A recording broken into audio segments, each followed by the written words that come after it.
beriman. Falam yablughu ghayata syukrihi. Maka mereka tidak sampai kepada syukur yang terbesarnya. Ya. Ya. Tidak. Wa hadhil qissatu tadullu ala annal hadhara minal mauti la yufidu. Yang kemudian kata Imam Nawawi itu adalah di dalam kisah ini menunjukkan bahwasanya orang yang takut dari kematian itu la yufidu, tidak akan pernah memberikan faidah apapun. Ya. Fahadhil qissatu, maka kisah ini ada tusajiul insan al-iqdam ala ta'atillahi ta'ala. Itu adalah maka kisah ini ada mendorong manusia untuk melaksanakan ketaatan kepada Allah Subhanahu wa taala. Kaifa kana, apapun keadaannya. Wa tuzilu an qalbi al khauf, maka wajib untuk menghilangkan dari dia itu adalah kematian. Ya. Kematiannya itu sudah dihilangkan minal mauti. Fa kana dzikru hadhil qissah fadlan wa ihsanan minallahi taala ala ibadihi ala abidihi li anna dzikra hadhis qissah sababun li bu'dil abdi anil ma'siyah. Ya, karena menyebutkan kisah ini ada menjadi sebab untuk menjauhkan seorang hamba dari kemaksiatannya, kemudian mendekatkan diri kepada Allah Subhanahu wa taala. Nah, jadi jamaah rahimakumullah itu kata Imam Nawawi itu adalah kalau aktivitas ketaatan kepada Allah, ya, apalagi aktivitas ketaatan kepada Allah yang itu ya, dianggap akan mendatangkan madharat gitu, dalam kacamata manusianya, akan mendatangkan suatu hal yang berbahaya. Apa? Diteror, ya, diintimidasi, bahkan dibunuh. Yang kemudian kita itu ada lari, menghindar. Karena kalau kita sudah mengambil jalan ini, itu akan mendapatkan atau mendatangkan perkara yang dianggap membahayakan terhadap dirinya. Atau bahkan tadi itu kematian. Daripada jalan ini kita akan mati di situ, ya kita pindah. Gitu. Nah, menghindari yang itu.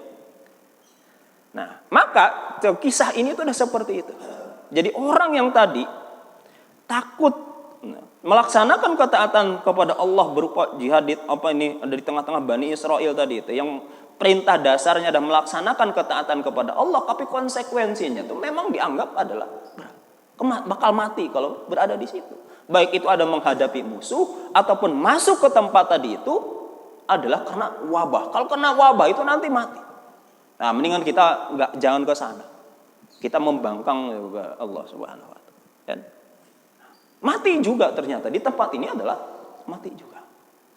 Nah, sehingga tadi itu kata Imam Nawawi adalah ketakutan kepada kematian itu bukan berarti adalah dia tidak akan mati.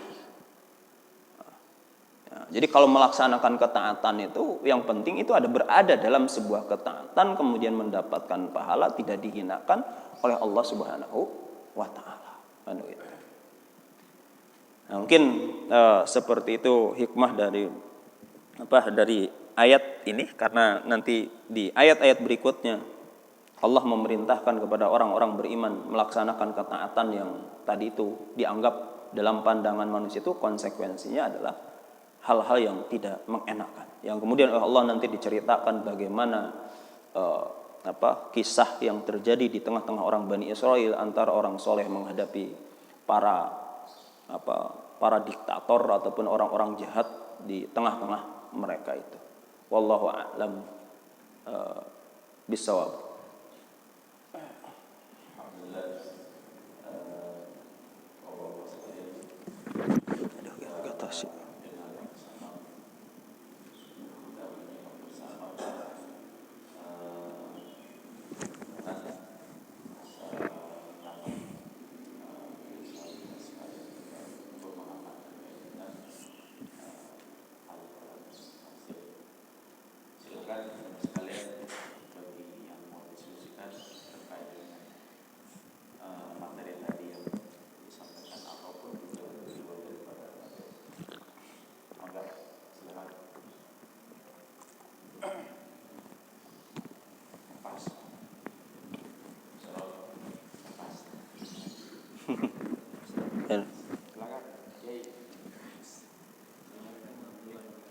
Waalaikumsalam warahmatullahi wabarakatuh.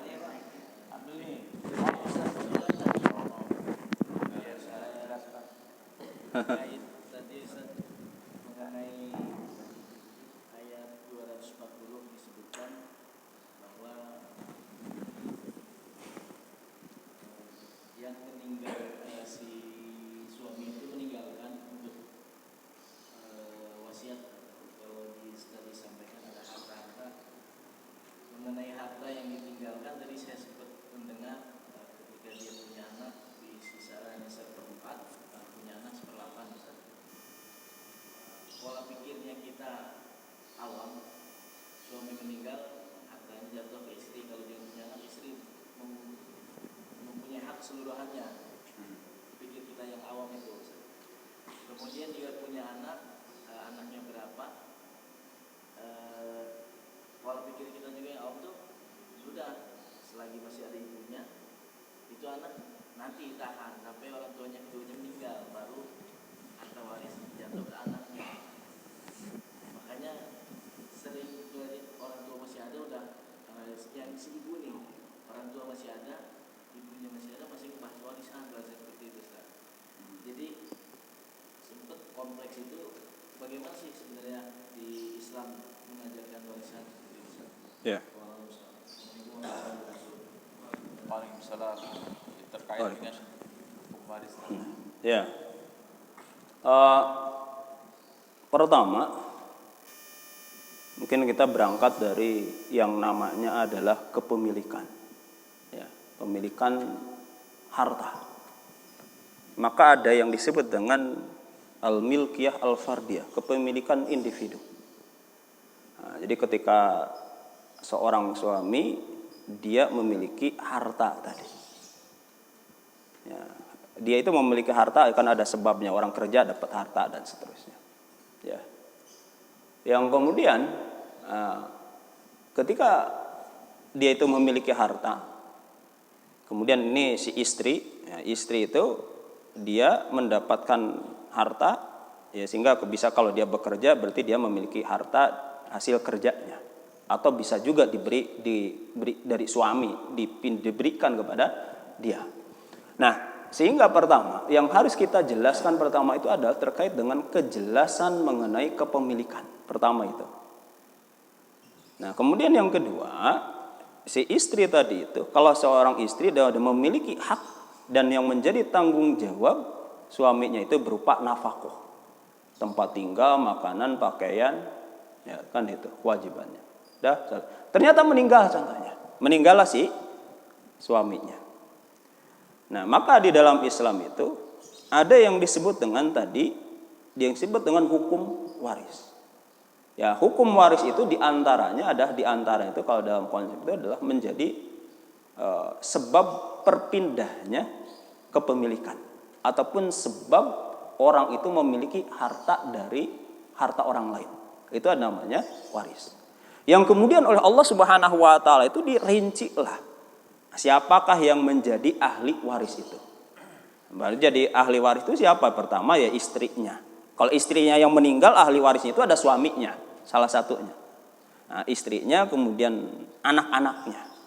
Ya, kalau memang masih ada, ke atasnya adalah kakek ataupun neneknya. Bapaknya, bahasanya mungkin bapaknya ataupun ibunya. Nah, kalau ke kanan kalau tidak ada yang menghalangi adalah saudara, sekandung dan seterusnya. Itu ada ketentuannya dalam hukum warisnya. Yang kemudian oleh Allah Subhanahu wa taala telah ditetapkan mengenai besarannya. Tadi kalau termasuk di sini disebutkan itu, ya, kalau tidak memiliki anak, ya, seorang suami meninggal kalau tidak memiliki anak, maka dia ada bagian yang ditinggalkan oleh suami itu ada 1/4. Nah, kalau ada anaknya itu as-sumun itu ada 1/8. Nah, anaknya nanti ada bagian juga secara khusus seperti itu. Nah, pertanyaannya siapakah yang menentukan itu? Allah Subhanahu wa taala.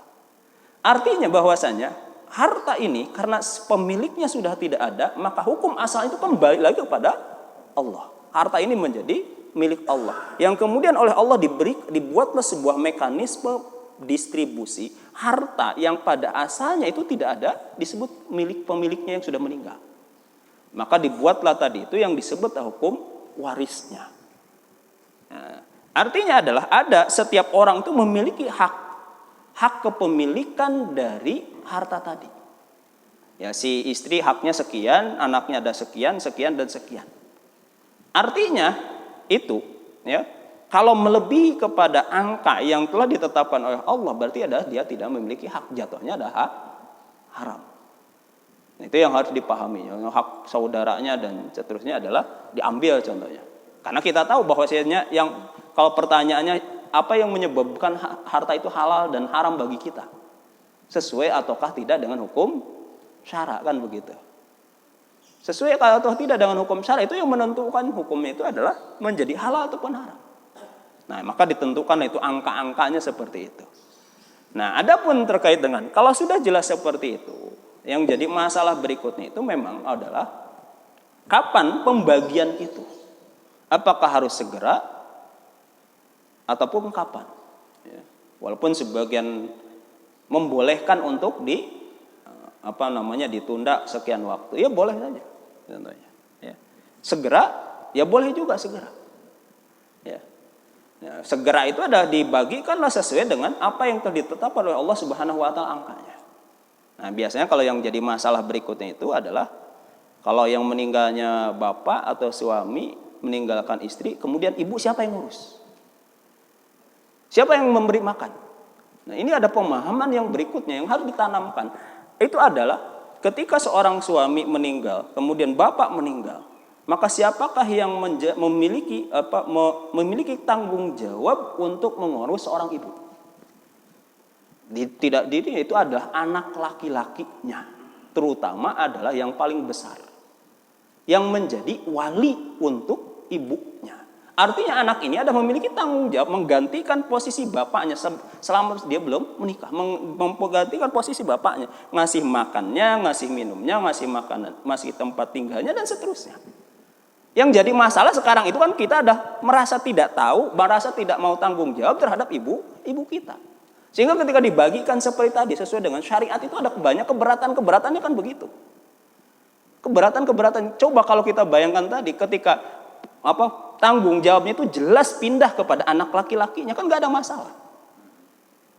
Nah, pindahlah contohnya jelas ya, karena itu bukan karena namanya kewajiban, mau tidak mau dia harus laksanakan.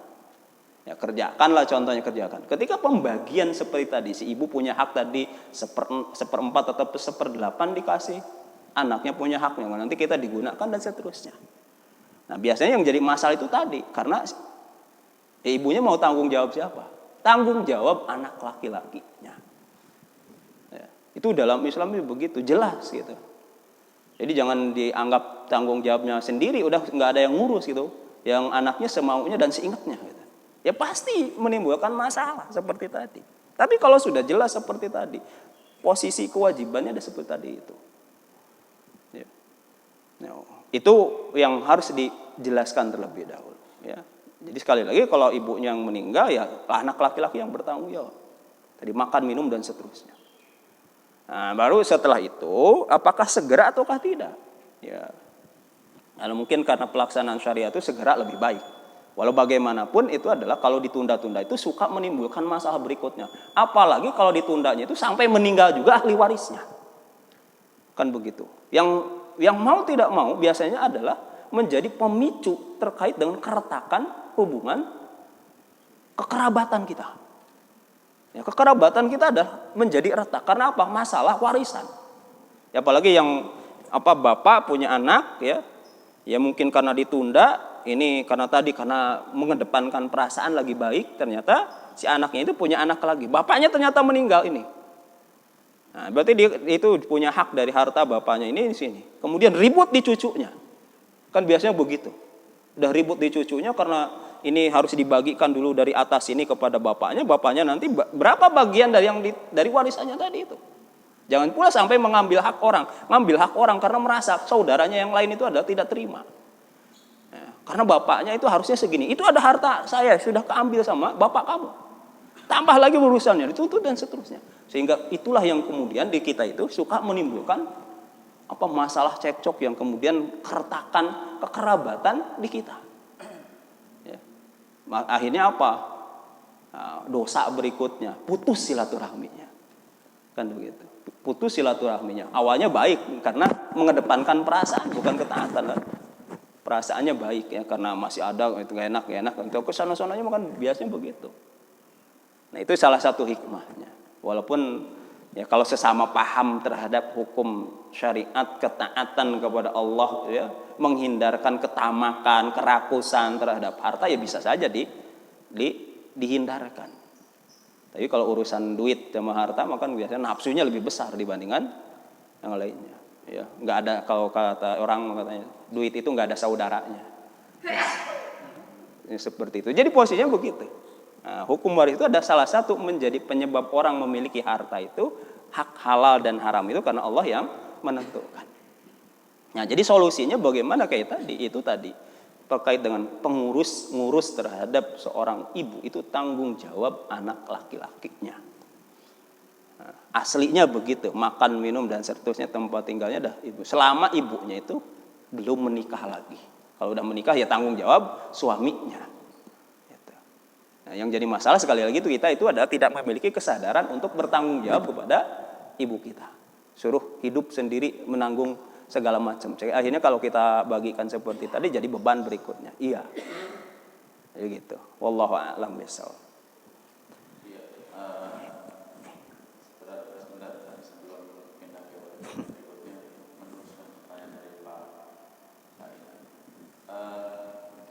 Contoh tadi si bapak punya harta, salah satunya itu rumah, punya anak 3.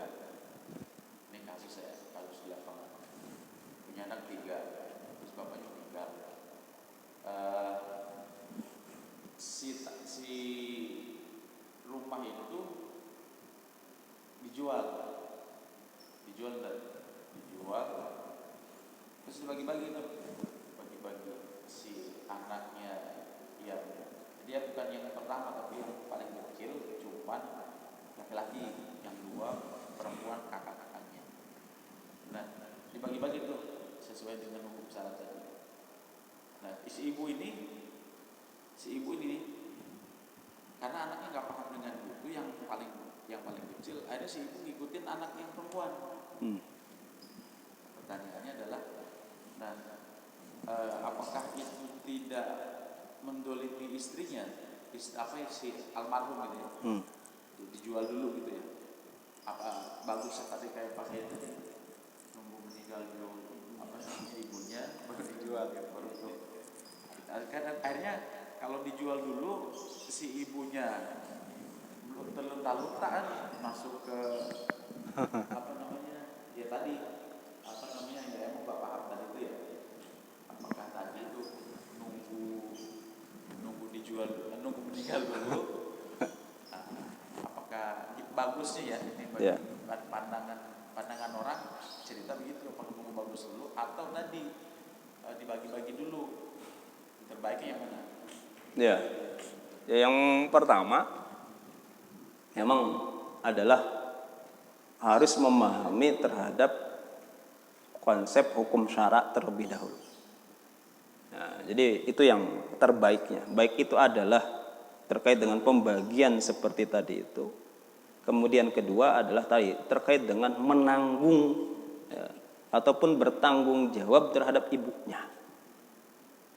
Kalau memang contohnya kemudian sebelum itu, kemudian yang ketiga itu memahami terkait dengan haknya. Boleh gak haknya itu kalau digunakan sama orang? Kalau haknya itu ada boleh digunakan sama orang, contohnya itu nggak masalah. Kalau tadi dianggaplah contohnya angkanya 1/4 atau 1/8 dari harta itu, kemudian ternyata oleh saudaranya itu dipakai contohnya. Kalau dia rela, ridho ya nggak masalah. Tapi jangan sampai tadi itu ada ketidakrelaan, ketidakridhoan dia menjadikan orang jatuh kepada perbuatan haram dan dosa. Nah, jadi memang ya kalau hidup zaman sekarang itu ada kompleksitasnya sangat luar biasa beratnya. Tadi karena satu sisi nafsu duniawinya besar karena menuntut hak warisnya. Sisi yang lain mengabaikan apa yang seharusnya juga dikerjakan. Ya. Yang kemudian berikutnya pun ada ketidakpahaman sehingga masalahnya jadi rumit gitu. Kan sebenarnya begitu. Intinya apa? Ya memang ketidakpahaman. Kalau sudah tidak paham tuh yang satu paham, yang satu enggak, ribut juga. Yang satu pengen sesuai hukum syara, yang satu ngusulin adalah dibagi rata atau diukur dengan sesuai kebutuhannya. Ya, dia punya anak 5, yang satu punya anak 1. Ya, padahal contohnya ketentuannya sudah ada bagi masing-masing. Kan anak saya mah banyak. Masa saya bagian segini kan? Nah, repot lagi. Kalau ngikutin manusia. Ya, ngikutin nanti yang lainnya, anak saya kan anak walaupun 1 tapi biayanya sekolahnya mahal contohnya. Nanti nuntut lagi. Kalau kamu kan masih kecil, biayanya belum banyak contohnya. Repot lagi kan gitu. Nah itu gitu. Kalau tidak tahu, pertama tadi ketidakpahaman terkait dengan tadi, baik itu adalah sebab kepemilikan yang menjadikan dia halal menggunakan harta tadi, itu akan terjadi tadi kedzaliman turunan, dan kemudian tadi menimbulkan berbagai macam kemadorotan. Tadi itu akhirnya kalaupun segera kayak tadi itu kalau segera dibagikan, ibunya nggak ada yang tanggung jawab, dia terlunta-lunta. Ya kan apa? Karena tidak paham. Anak laki-lakinya nggak mau tanggung jawab juga. Repot lah udah begitu. Ya. Wallahu a'lam bishawab itu.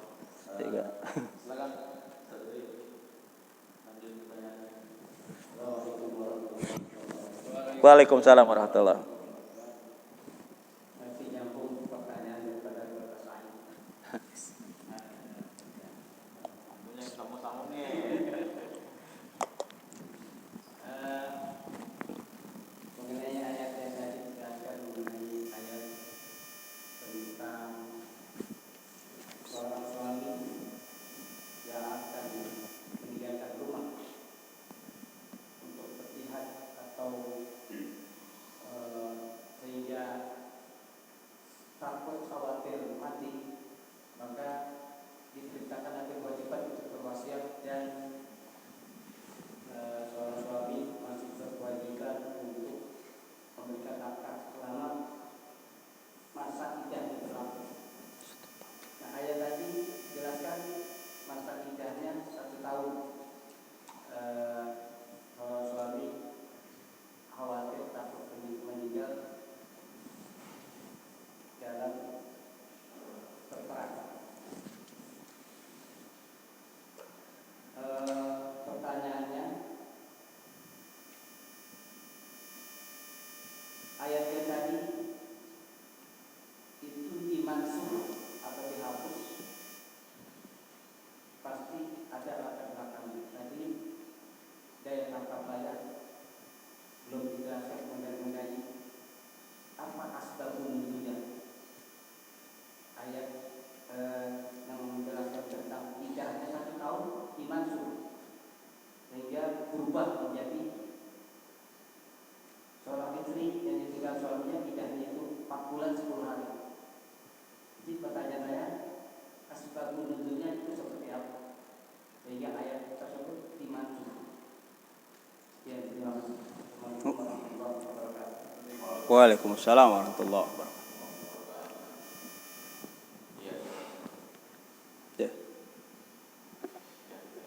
Ya. Tadi sebenarnya sudah sedikit dibacakan, kan di sini disebutkan ya. Supaya tidak ngarang-ngarang, ini saya bacakan. Ini apa yang dijelaskan oleh Imam Nawawi terkait dengan dimansukhnya ayat ini. Jadi agak panjang, jadi agak sabar ya. Anna hadhil ayata mansukhatun. Ayat ini dimansuh. Kenapa? Qalu, mereka berkata, kanal hukmu fi ibtida'il islami. Hukum, ya, hukum awalnya di awal-awal Islam. Ini di awal-awal Islam, annahu. Nah, ini ayat ini berarti ketika di awal Islam. Jadi keputusan hukum awal yang oleh Allah turunkan mengenai seorang suami itu ada seperti yang Allah ceritakan di ayat ini. Nah, ini ya. Annahu, bahwasanya idza matar rajulu lam yakun li imraatihi min miratihi syai'un illa nafaqatu wa sukna sanatan. Apabila seorang laki-laki itu meninggal dan dia lam yakun li imraatihi min miratihi syai'un, dan tidak ada sedikit pun ya, dari harta warisannya itu untuk si istrinya. Nah, maka illa nafaqah, kecuali hanya sekedar dia itu ada wajib untuk memberikan nafaqah wasukna dan tempat tinggal sanatan selama 1 tahun. Jadi nggak ada yang disebut dengan warisnya itu. Walakinnaha, akan tetapi ini kanat mukhayyaratan baina an ta'tada fi baiti zawji wa an takhruja minhu qabla al-hauli. Tetapi hukumnya ini apa yang oleh Allah telah sebutkan di dalam ini, kanat mukhayyaratan, si perempuan itu diberikan pilihan antara anta tada fi baiti zawji, antara dia menunggu masa idahnya itu tetap tinggal di rumah suaminya, wa antakhruja minhu, ataupun keluar daripada rumahnya qoblal hauli, sebelum 1 tahun. Ya. Lakin akan tetapi mata kharajat, tetapi ketika si istri tadi ya keluar daripada rumahnya, sakotot nafaqatuha, maka gugurlah nafkahnya. Dia hak untuk mendapat nafkah itu maksudnya adalah harta yang ditinggalkan untuk dia itu ada gugur. Nah, fahadhil wasiatu, maka wasiat ini sorot mufassiratan bin nafaqati wal kiswati wasukna ilal hauli. Nah, maka karena tadi itu gugur terkait dengan hak warisnya, maka mengenai wasiat kan di ayat ini disebutkan tadi itu wasiatan li azwajihim mata'an ilal hauli. Maka si suami wajib memberikan wasiat. Wasiat ini ada terkait dengan harta, bukan yang lainnya. Nah, harta bukan yang lainnya. Itu wasiat terkait dengan hartanya tadi itu digunakan untuk nafkah, kemudian kiswah pakaiannya ataupun tempat tinggalnya selama 1 tahun. Fathabata annal hadhil ayata, nah itu awalnya itu bahwasanya ayat ini menetapkan tujibu amroini, mewajibkan 2 perkara. Ya. Mewajibkan 2 perkara dari harta suami. Itu adalah an-nafaqah wa sukna. Itu adalah nafkah dan tempat tinggal sanatan selama 1 tahun. Wal i'tidadu, dan idahnya pun itu adalah sanatun 1 tahun. Ya. Li'anna wujuba sukna wan nafaqah min malil maiti sanatan, karena kewajiban ya, tempat tinggal dan nafkah itu harta dari mayit selama 1 tahun, tujibul man'a minat tazawuji bi zawjin akhar. Oleh karena itulah si istri pun ada dilarang untuk menikah lagi. Ya, selama 1 tahun itu. Nah, selama 1 tahun itu ada dilarang untuk menikah dengan laki-laki lain. Fi hadhihi sana, pada masa ini, pada tahun ini. Ya, jadi tadi kalau awalnya itu diberikan pilihan, ya tetap tinggal di situ dia mendapatkan hak. Tapi boleh juga keluar daripada rumah itu, tetapi dia tidak mendapatkan hak seperti awalnya. Kemudian ada hukumnya, dia tetap mendapatkan hak dari harta tadi buat dia selama 1 tahun. Ya, buat pakaian, tempat tinggal dan seterusnya. Dan dia tidak boleh untuk menikah selama 1 tahun itu dengan laki-laki yang lain. Nah, awalnya hukumnya itu bagi perempuan yang ditinggal mati oleh suami, hukum asalnya begitu. Hukum asalnya di dalam Islam begitu. Nah, sekali lagi ada seperti itu. Hukum yang ditetapkan oleh Allah bagi perempuan itu ada seperti itu. Nah, maka kata Imam itu, innallaha ta'ala nasakha hadainil hukmaini. Nah, kemudian Allah itu menasah 2 hukum ini. Apa? Wa qaddalal Qur'anu ala thubutil mirathi lah. Ya, Al-Quran telah menunjukkan mengenai apa? Ala thubutil miras, terkait dengan adanya waris laha bagi si istri tadi. Ya. Bita'yinir rubu awithumun, dengan ditentukan angkanya itu ada 1/4 ataupun 1/8. Nah gitu. Nah, kalau tadi itu harta itu milik si istri semuanya selama 1 tahun. Tetapi itu dihapus ya dengan adanya ketetapan dari Allah berupa harta warisan yang menjadi bagian istri itu ada 1/4 ya kalau tidak punya anak, ataupun 1/8 kalau punya anak. Nah, itu yang menjadi menghapusnya. Nah, jadi tidak lagi nafkah, tidak lagi tempat tinggal yang tadi dia ada ngambil itu semua. Tapi itu haknya ada seperti itu. Wadallati sunnatu ala annahu la wasiyata liwarisin. Nah, yang kemudian ditunjukkan oleh sunnah pula bahwasanya la wasiyata liwarisin, tidak ada wasiat untuk ahli waris. Nah, jadi ketika seorang itu laki-laki itu meninggal kan salah satu itu dibolehkan untuk berwasiat memberikan hartanya, tetapi tidak boleh kepada ahli waris. Nah, boleh kepada orang lain. Nah, wasiat nanti harta ini sekian atau kalau nggak salah sepertiganya, paling banyak itu sepertiga diberikan sama si A ataupun diberikan kepada lembaga atau diwakafkan dan seterusnya contohnya. Nah itu sepertiga. Nah itu ada menghapus, maka tidak boleh wasiat ini nanti buat anak pertama atau anak perempuan contohnya, setengah dari harta yang saya tinggalkan, nggak boleh. Dia adalah tetap mengikuti ketetapan warisnya. La wasiata liwarithin, tidak ada wasiat terkait dengan harta ditinggalkan untuk ahli waris, maka menghapus yang tadi itu. Nah itu yang jadi dinasahnya. Fasara majmu'ul Qur'ani wa sunnati nasikhan lil wasiyati li zaujati bin nafaqati wa sukna fil hauli. Ya kemudian maka keseluruhan Al-Quran dan Sunnah itu menasah wasiat kepada istri, baik itu nafkah tempat tinggal selama 1 tahun itu, wa wujubul iddati fil hauli mansukhun, kemudian wajibnya iddah selama 1 tahun pun itu ada dihapus, bukan 1 tahun lagi, tetapi adalah yatarabbasna bi anfusihinna arba'ata ashhuri wa ashra, 4 bulan 10 hari. Nah, jadi iddahnya bagi perempuan yang sekali lagi yang ditinggal mati oleh suaminya itu 4 bulan 10 hari. Setelah lewat 4 bulan 10 hari dia boleh menikah lagi. Kalau tadi nggak boleh, pokoknya 1 tahun. Ya, nah itu yang disebut dengan menasahnya. Jadi ayat 2 baik Al-Quran ataupun hadis ataupun ayat ini adalah menghapus hukum yang asalnya tadi itu. Ya, wallahu a'lam bishawab.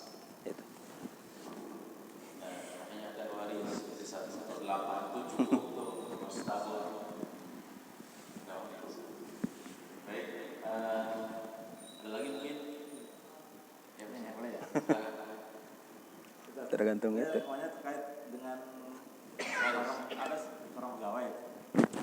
Dia kan kalau meninggal dapat pensiun. Pensiun kan dapat setiap bulan sekali ya. Ya. Nah, itu dia punya anak, istri satu, meninggalkan istri satu, anak 3. Nah, terus ini apakah pensiun itu terus waris gitu? Mungkin yang harus diperjelas itu terkait dengan harta pensiun itu. Apakah harta pensiun itu asalnya contoh harta gaji dia yang diambil oleh pihak berwenang yang kemudian dikumpulkan ya, dikumpulkan sampai numpuk nanti dikembalikan ketika dia mati. Apakah begitu ataukah itu contohnya ada hanya sekedar pemberian daripada kalau sebut negara, pemberian negara kepada kalau pensiun kan jatuhnya enggak. Pegawai negeri